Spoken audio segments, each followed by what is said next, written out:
That means as when the fear comes, we have seen how your psyche is working.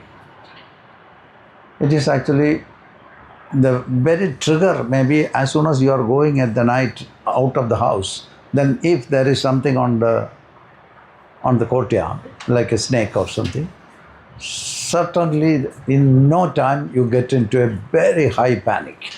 You start to jump. It is an immediate response because the input goes there to amygdala and then it triggers the limbic system, and from there the crisis management system will be active. That is normal function. And then there will be big change in the chemistry of the body at that time. All the constructive system, like feeding, breeding system, will be put off. It's a crisis time. And then the stress system will be on. As we have seen, that will be there for tackling the situation for a little time.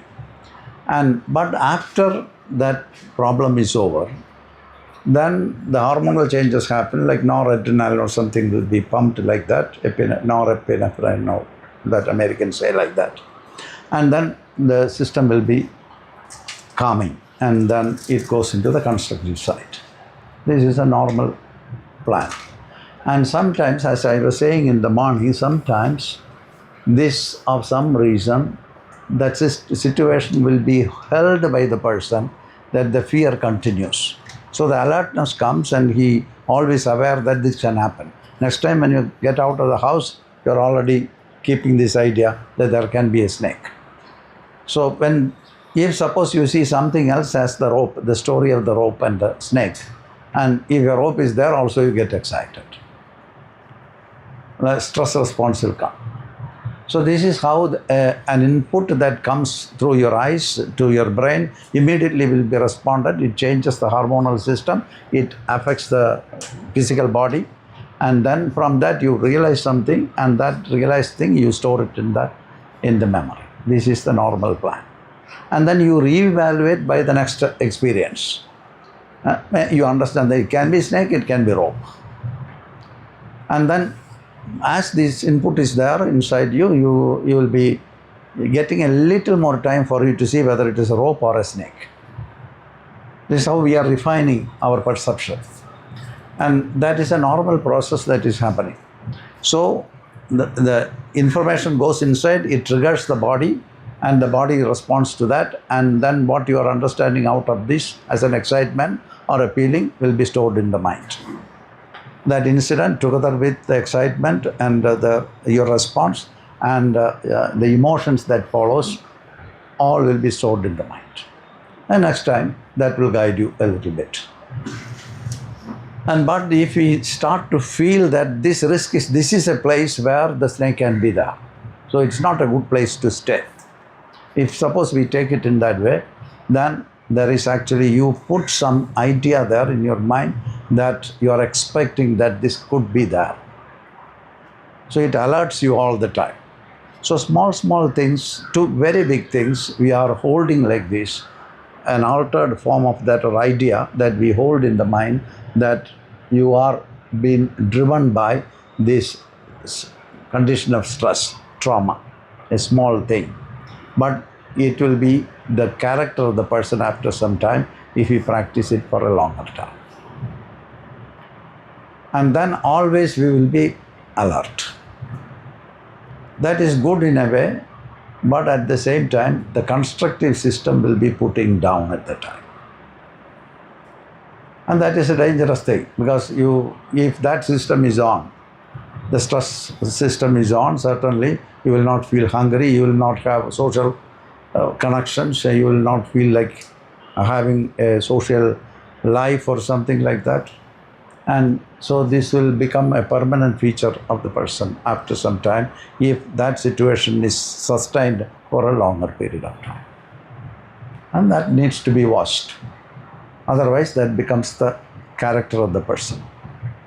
Always we are expecting, like you are going through a tunnel, you are expecting that this is what is ahead, but maybe not. This is how our psyche is working. So every experience that comes has a physical level, a mental level, and a spiritual level.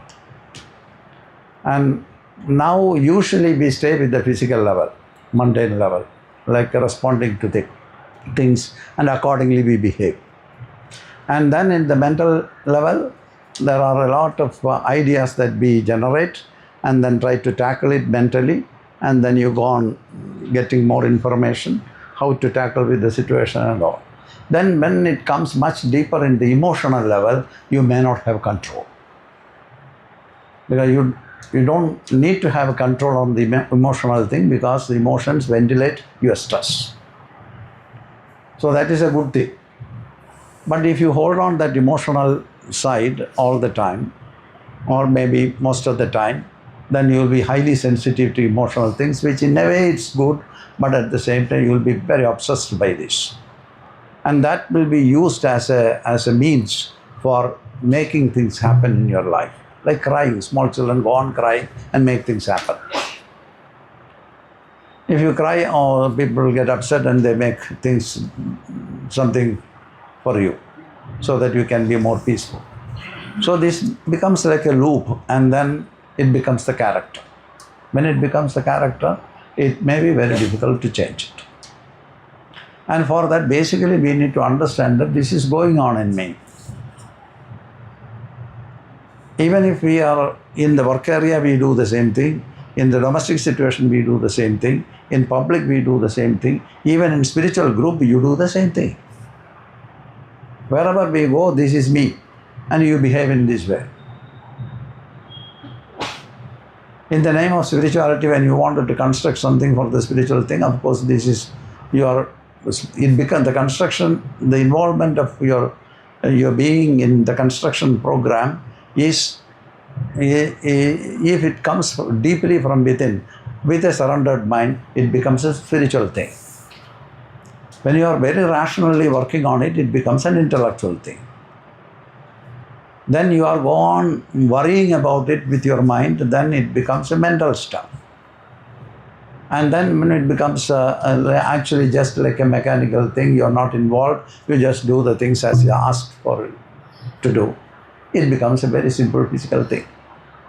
So everything that we do has deeper and deeper levels of operation, and that is basically important for the practitioner or a person who really dig into the depth of things needs to be aware of it.